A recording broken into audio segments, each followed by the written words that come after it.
Assalamualaikum warahmatullahi wabarakatuh. Perkenalkan, nama saya Jessica Nabila dengan nomor pokok mahasiswa 212121504. Di sini saya akan menjelaskan mengenai citra perempuan dalam novel Cantik Itu Luka, karya Eka Kurniawan. Judul buku Cantik Itu Luka, penulis Eka Kurniawan, penerbit PT Gramedia Pustaka Utama, tahun terbit 2015, cetakan ke-7, jumlah halaman 479. Kelebihan dari novel Cantik Itu Luka, penulis mampu menyajikan rentetan peristiwa yang kisahnya menarik, tidak mudah ditebak, serta mengandung pesan moral yang sangat banyak.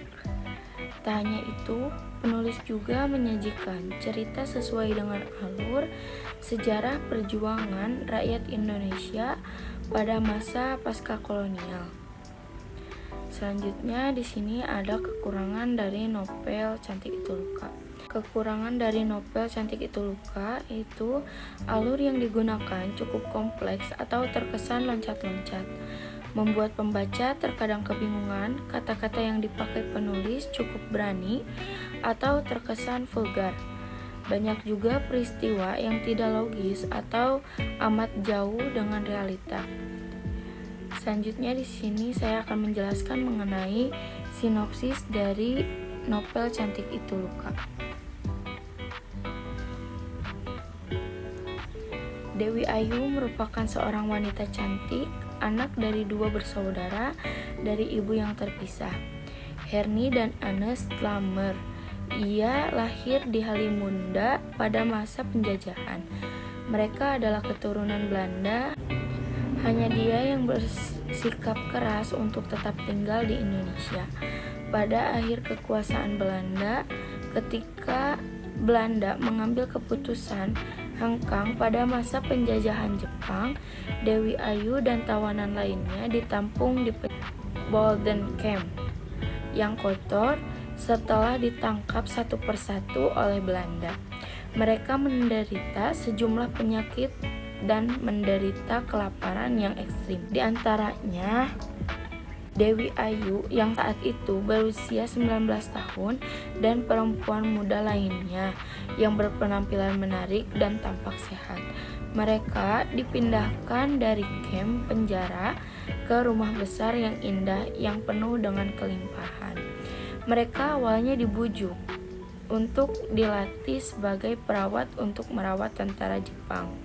Selama perang mereka justru mulai curiga bahwa gadis-gadis cantik ini akan dipekerjakan sebagai PSK di rumah brodil yang dikelola oleh Mama Kalong setelah berhari-hari hidup senang tanpa ada pelatihan.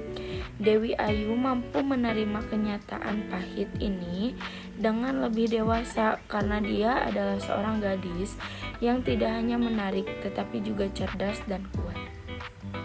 Karena itu, ia dengan cepat menjadi dekat dengan Mama Kalong berkat sifatnya yang damai. Karena daya tariknya, dia menjadi primadona rumah brodil. Ada antrian panjang pria yang menggunakan untuk tidur dengannya sebelum akhirnya melahirkan anak keempat perempuan kecuali anak bungsu mereka yang berwajah sangat seram dan ironisnya diberi nama Cantik oleh Dewi Ayu. Semua anak Amanda, Adinda, dan Maya Dewi memiliki wajah yang cantik luar biasa. Keturunan Dewi Ayu selalu mengalami hal-hal buruk. Ternyata Dewi Ayu yang menekan yang neneknya Mai dengan mantan pacarnya Dewi Ayu dikutuk karena kecantikannya. Mai Gedik adalah seorang lelaki tua yang menikah dengan Dewi Ayu. Ia memendam merasa kesal karena merasa dikhianati oleh kakeknya Dewi Ayu yang menggunakan kasih sayangnya untuk untuk mengubahnya menjadi selir. Magedik mencoba bunuh diri dengan melompat dari bukit seperti yang dilakukan Ma Iyang beberapa tahun sebelumnya. Dan pernikahannya dengan Dewi Ayu berakhir dengan tragedi.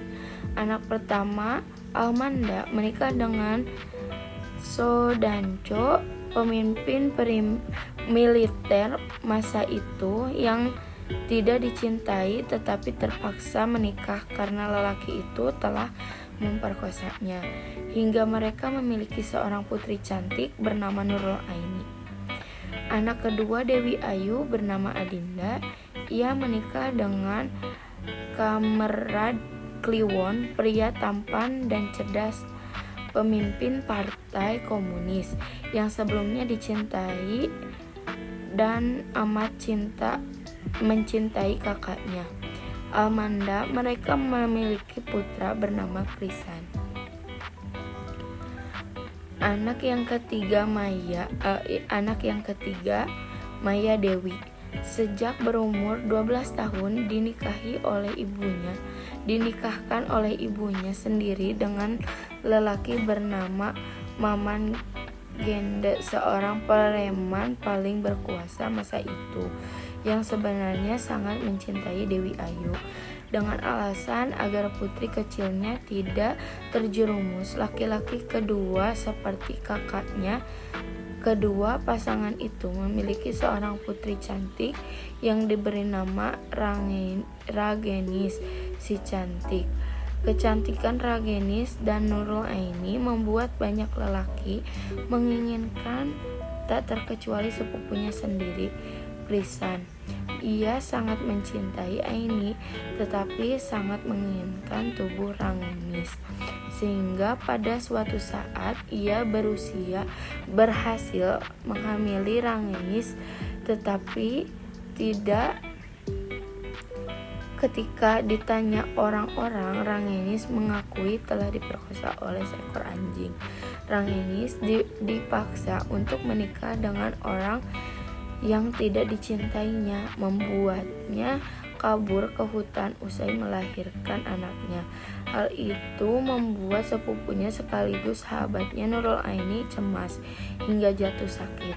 Hal tersebut pula yang membuatnya terpaksa membunuh Ragenis dan membuang mayatnya ke laut. Seorang nelayan menyuruh Krisan untuk mencari wanita jelek karena dia mengira apa yang dia lakukan hanyalah patah hati karena pacarnya cantik. Hingga suatu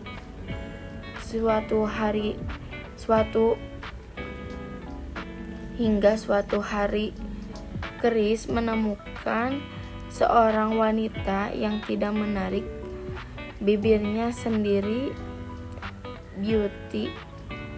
Krisan datang setiap malam semata-mata untuk melakukan hubungan seksual dengan kecantikannya. Tetapi suatu hari kecantikannya terus bertanya pada Krisan, "Mengapa kamu menginginkanku?"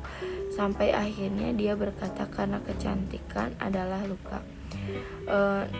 Nurdiantoro berpendapat bahwa kebanyakan cerita fiksi memandang dan memperlakukan tokoh perempuan lebih rendah dari tokoh laki-laki, seperti tokoh perempuan tidak memiliki hak dan kesempatan yang sama dalam kehidupannya. Dan menurut Sugihastuti dan Soeharto, feminisme merupakan teori yang membicarakan persamaan dan kesetaraan laki-laki dengan perempuan dalam bidang politik, ekonomi, sosial, dan kegiatan yang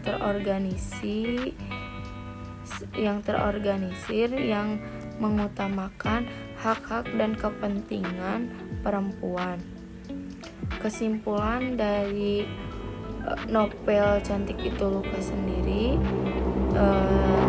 saya sungguh mendukung buku ini sebagai bacaan yang sulit tetapi sangat menarik, tentang bagaimana laki-laki sering memperlakukan perempuan seperti objek seksual belaka, juga bagaimana adat istiadat sosial saat itu, termasuk prostitusi, kekerasan, komunisme, dan lain sebagainya, menyebabkan kita tercerai-berai, seolah-olah berada di zaman itu. Buku ini tidak hanya menarik, tetapi juga mengandung banyak fakta sejarah dari era pasca kolonial serta pelajaran moral yang dapat disimpulkan. Perpaduan beberapa gaya membuat karya ini layak untuk dibaca. Tidak semuanya yang indah, dan keindahan tidak selalu mengarah pada hal-hal yang baik. Karena ternyata individu yang tidak bisa merawat dan memanfaatkan kecantikan dengan baik bisa mengalami luka dan kehancuran. Apa yang Anda lakukan akan menghasilkan apa yang Anda dapatkan. Karena itu benar. Ini adalah hukum tidak tertulis bahwa Anda akan mengalami hal-hal negatif jika Anda berperilaku buruk. Karena itu, bersikap baiklah kepada semua orang, termasuk diri Anda sendiri. Janganlah menilai seseorang berdasarkan seberapa buruk pekerjaan atau gelar mereka dibandingkan dengan orang lain. Dengan Ayu Dewi adalah ibu yang baik yang menanamkan cita-cita agama dan pelajaran kehidupan pada anak-anaknya, seperti halnya Dewi Ayu yang dianggap jahat dan sangat berdosa karena menjadi pelacur. Sekian yang bisa saya sampaikan, kurang lebihnya mohon maaf. Wassalamualaikum warahmatullahi wabarakatuh.